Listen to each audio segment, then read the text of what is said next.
Hello all, in this video I'll be discussing about one discussion paper which has been released, notified by Education Department, and which pertains to the consolidation of the various grants in aid which are there for the schools and colleges. So let's start. So as you can see on the screen, this is the discussion paper which is titled on the consolidation of multiple grant in aid schemes for educational institutions in Meghalaya. So basically, why this need? And before I start, I want to share that these discussion paper along with the annexures have been uploaded on the Education Department website and also the SSA website, which the links to which I will share in the description of the video. So you can go and download this PDF because feedback has been invited on all these aspects from all the stakeholders. So let's start. In the abstract, it is mentioned that why this basically need to consolidate. Now, we will come to the detailed discussion, but just to give you a brief, that there are multiple grants in it existing currently in terms of the school. There are more in schools than in colleges, and there are a large number of schools which are under enrolled. So grants are being given to this school, but schools, but the enrollment, you'll be surprised that there are zero enrollment schools as well, and the number of single enrollment schools is very high. So we'll come to that. So basically, under this discussion paper, what is being proposed is a unified scheme because of the complexities of having so many different categories.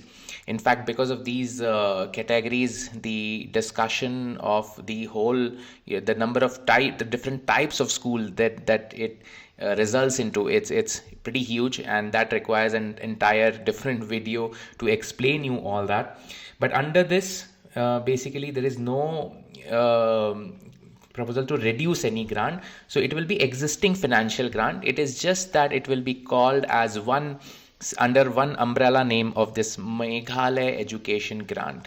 So there is basically it is without reducing the existing financial support. So that is what we have to understand. Then under this MEG, school and colleges would receive grants based on the key indicators. So the enhancement which will be there in the future, that will be based on certain key indicators, like what is the enrollment, what is the fees collected, what is the infrastructure, what is the performance, while gaining greater autonomy. So they will be given greater autonomy also. So we'll come to all that. So, but this is the essence of it. So these are the proposed reforms which have been prepared. But before we get into that, we must understand certain pointers or certain indexes or certain reasons why we are here where we are. So one of the most important indexes in terms of education, and which is also talked about a lot, and Meghalaya unfortunately is the bottom, which is the PGI, which is the Performance Grading Index, which is released by MOE GOI. And it is basically does not assign ranks, but it gives different grades based on the scores which are there. So these scores, basically the total number of points are 1000 points, and these are based on some 73 indicators, but broadly they are grouped under 6 categories. Learning outcomes. Are children learning in school? So this is essentially determined by the NAS or different surveys which are there. Access is basically whether our children have access to school within the distance norms, especially under RTE. If there are distance norms, then whether access is available to schools and colleges, what is the status of the infrastructure and facilities in these schools and colleges, equity, whether all girls are getting access to education, whether there is social justice. So all those things have been under this serial number 4. Then governance processes, like how schools are being managed, the government schools, the aided schools, what is the process, what is the public service delivery mechanism. And then lastly is teacher education and training. So these are broadly the 6 domains under which everything is grouped, and then scores are being made. And coming to the next page. So you can see these are the list of the different states, the bottom 12 performers of under PGI, And Meghalaya, as you can see, is at the last with a score of 420.6. Now, let's see how we have scored in the 6 domains which are there. So if you see that, mostly our scores is less, but in equity, we have scored a decent number, which is because there is generally there is no marginalization, and girls are getting access to schools. The special marginalized groups like SC and ST and girl students, they have access to school basically. So equity is ensured across the state. So we are scoring well in this component, but in all other components you can see the scores are very low, and there is a scope for huge improvement. But the thing is that there are like specific reasons why these scores are low, and we'll see one by one why these scores are so low. So one of the major reasons is that there's an unsustainable number of schools which are there in the state. Now this has been talked about a lot, and I have also previously talked about consolidation of schools. So here you can see the comparison which is there with the neighboring states or states with similar demography and size in the northeast region, and we see that we have significantly high number of schools. And the number of aided schools, if you compare the number of aided schools, look at Nagaland, which doesn't have any aided schools. So there generally you just have government schools and you have purely private schools. Then in other states also it's significantly less, but in Meghalaya it's 4,000 aided schools are there. And then even if you compare with a population of let's say Tripura, which is more population, but they have less number of schools, and Manipur, having a comparable population, has 1/3 the number of schools. So when it comes to aided school also, if you see, in terms of percentage, 29% of all schools of Meghalaya are aided institutions. So basically they are receiving some kind of aid in this through different schemes, etc. They are receiving some kind of aid. Now this figure for the nation is just 5%. It's 5%, and for ours it's 29%. So you can see the difference. Further comparing, Kerala has a population which is 10 times that of Meghalaya. 10 times that of Meghalaya, and has around similarly almost equal number of schools for 10 times the population. Himachal has a little higher number, but their population is like double, and similar kind of terrain. So this is what we must understand, that we have significantly high number of schools, so that divides the resources. The whatever budget allocations are there, they are divided, and we have less for quality interventions. So this is the first point which everyone should understand. And the second point is that look at the enrollment per school. Now if you see all schools containing all the category, there are still 206 schools which are having zero enrollment as on date, and there are 2,000 plus schools which are single digit enrollment. That means in the entire school there are less than 10 students.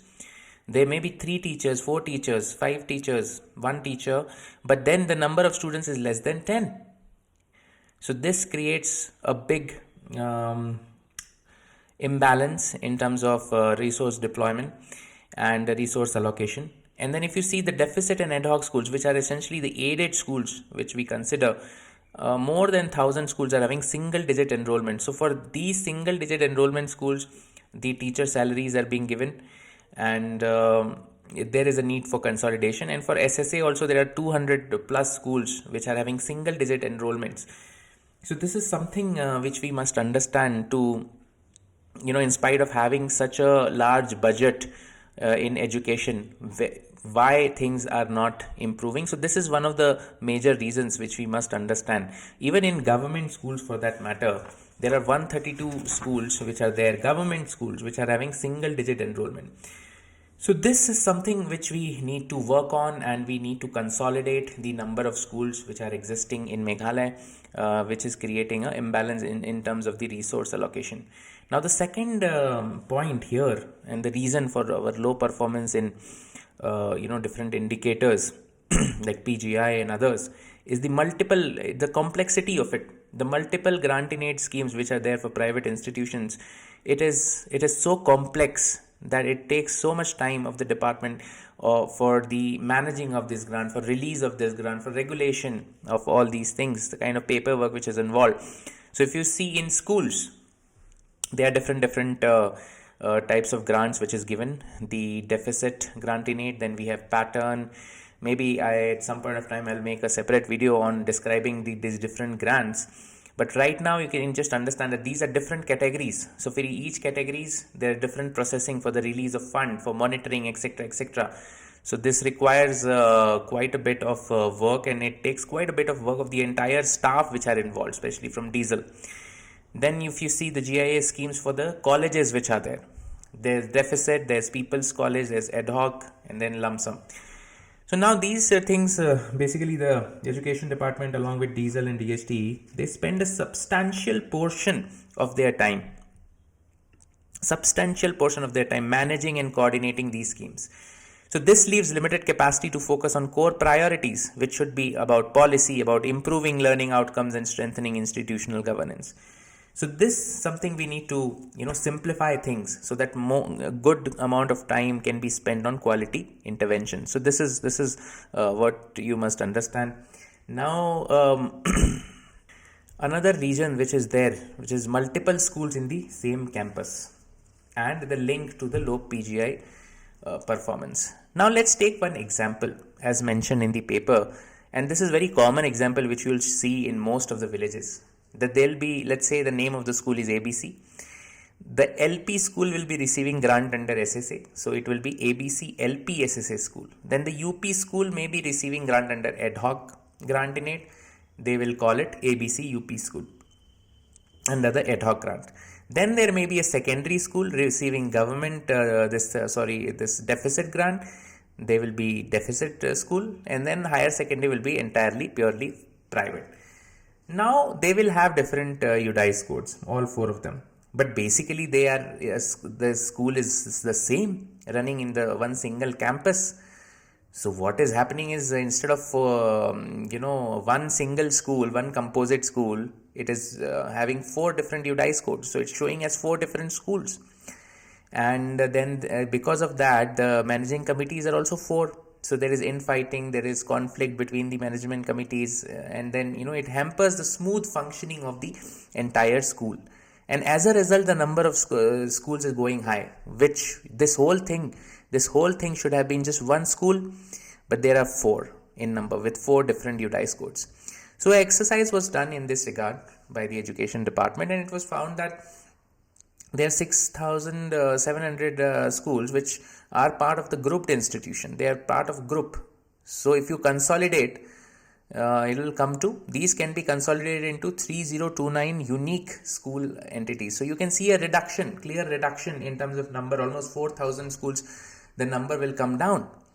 And thus the actual number of distinct schools in Meghalaya is approximately 10,000 and not 14,000. So if this consolidation is done, then only this will come to the picture.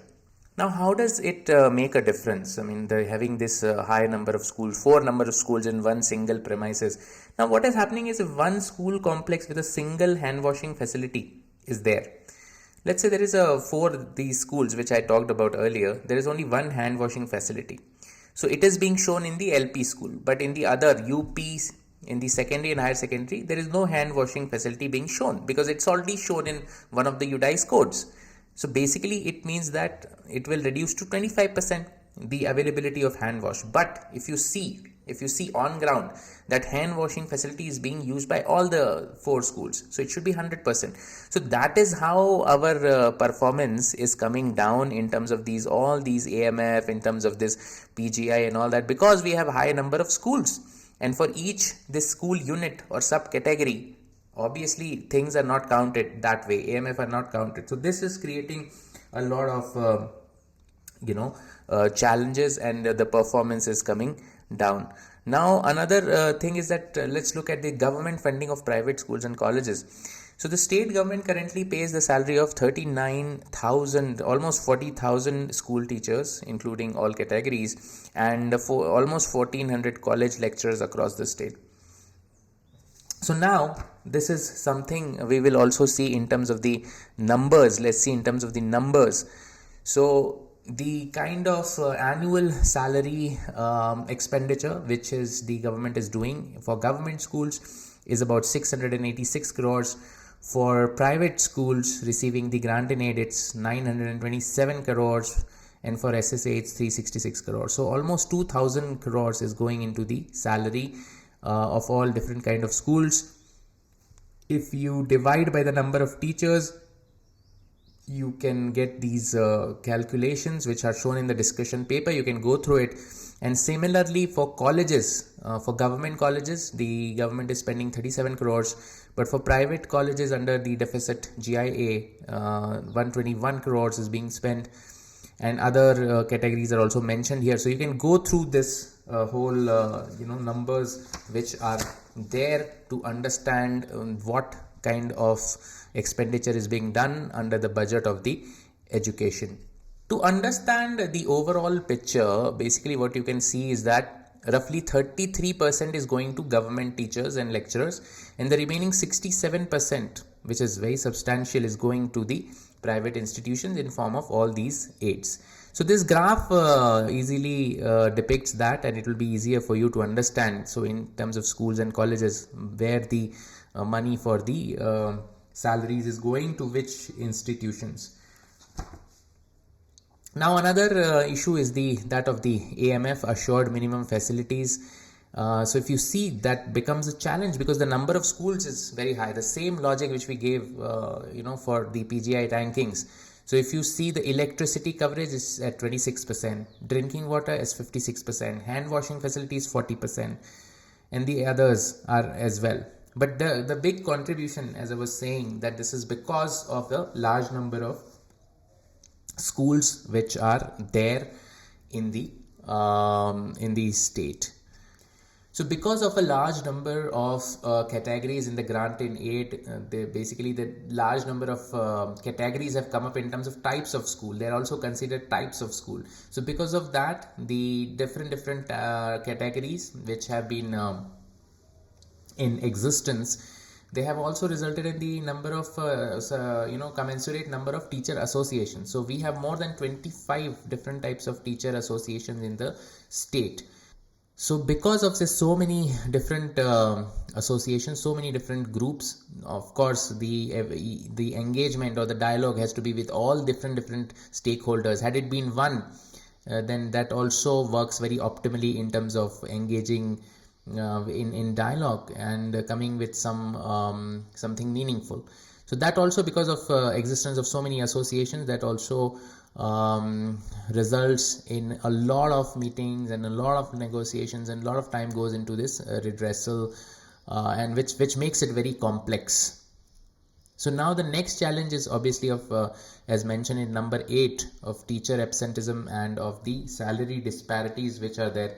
Now teacher accountability is something which is given to the SMCs. In all these private schools receiving grants, the SMCs is responsible. So there is nothing, it's very difficult to monitor from the government side, because everything is done by the SMCs. So whether these teachers are regular, whether teacher absenteeism is there or not, whether proxy teachers are there, it's very difficult to monitor in that way also. Then there is a lot of disparity also in terms of in these aided institutions, because if they are against the post, the grant given by the government, then they receive obviously more than what the private teachers which are engaged by the SMC. So they may receive very less as compared to those who are paid by the government. So this disparity is also there in these aided institutions, which become a problem. Then number 9 is a very crucial point, that there is a disconnect between the grant and aid and the performance. So when this basically grants are released, they are released based on the existing legacy, and they have been the number of posts, and is just released every year. Now there is no link to the performance. So ideally all kind of grants should be performance based grants. So when the schools which are performing better, the schools which have more enrollment, the schools which have better in terms of teaching, in terms of the performance in NAS, etc., etc., all these things are better, they should get more. So it should be incentive based. So, but unfortunately, this is not the case. And currently, there is, other than that, there is no fee regulatory mechanism also in place, because these schools are receiving government aid. So, what kind of fees is being charged? So, the data on that is also not validated. So, we need some kind of a mechanism for that as well. Now, another point here is that a lack of infrastructural funding. If you see the GIA grants which are there, that is basically for the salary payments, and there's no infrastructure grant which is provided. So this also creates a problem in terms of PGI, because one of the, as you have seen, one of the domains, important domains, is school infrastructure.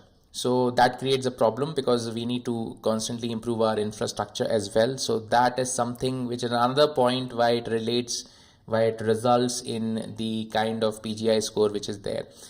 Then point number 11 also very relevant, that there's a lot of governance reforms which are required in terms of making the process simpler. Because right now what is happening is, for any kind of approvals, any kind of appointments, engagements and advertisements to be made by these SMCs, it comes to the department, to education department, to the offices of diesel, etc., for approvals. Now this process not only delays, but it overburdens the department as well.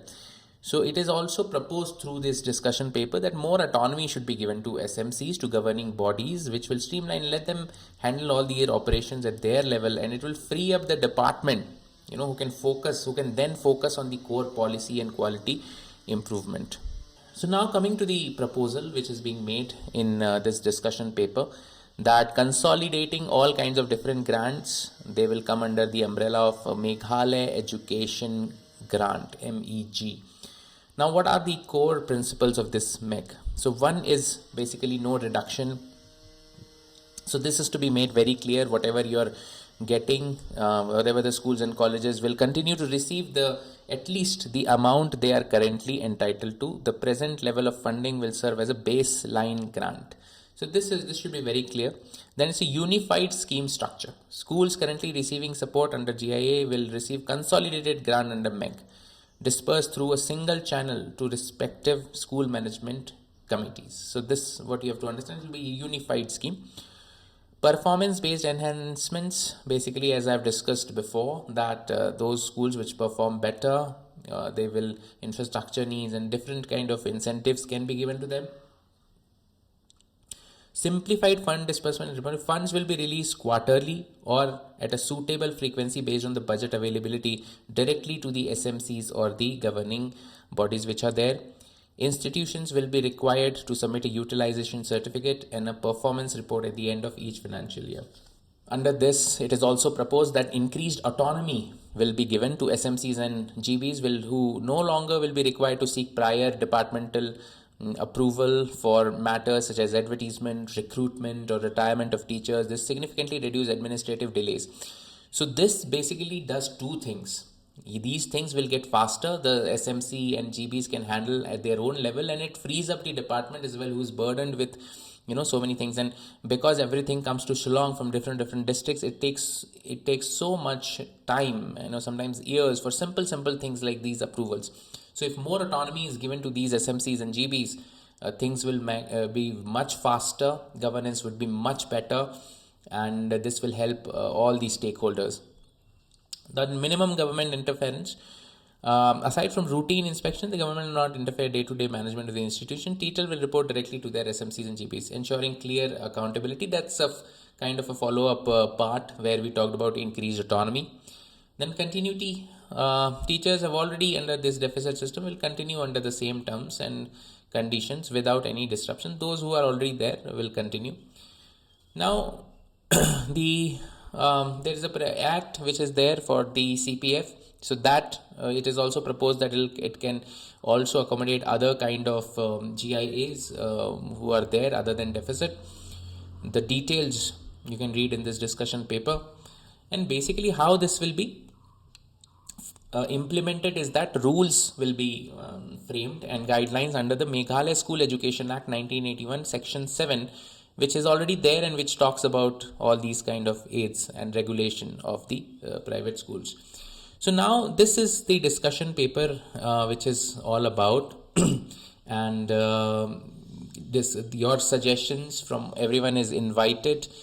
I would really recommend that you send your suggestions to this email which is given, the megeducation@yahoo.com, and before the 31st of May, please give this feedback. The department will also conduct different groups as well. So the summary basically of this whole thing, one thing everyone must understand is that this is a discussion paper. So this is something being proposed and feedback is invited. Everything has been laid out, what is being proposed. So this is just a proposal, this is a draft, and based on the feedback, things will be taken forward. So one thing you have to understand is that this is basically a proposal which is there, and currently feedback is invited. So now along with this discussion paper, there are annexures showing the details of the grant in aid of the schools and the colleges which are sanctioned in the last financial year. You can see it for your reference for better understanding, and these also are available on the websites which I've mentioned before, and it is the links will be shared in the description of the video. So coming to the last point, that this consolidation of schools is very important, consolidation of grants is very important.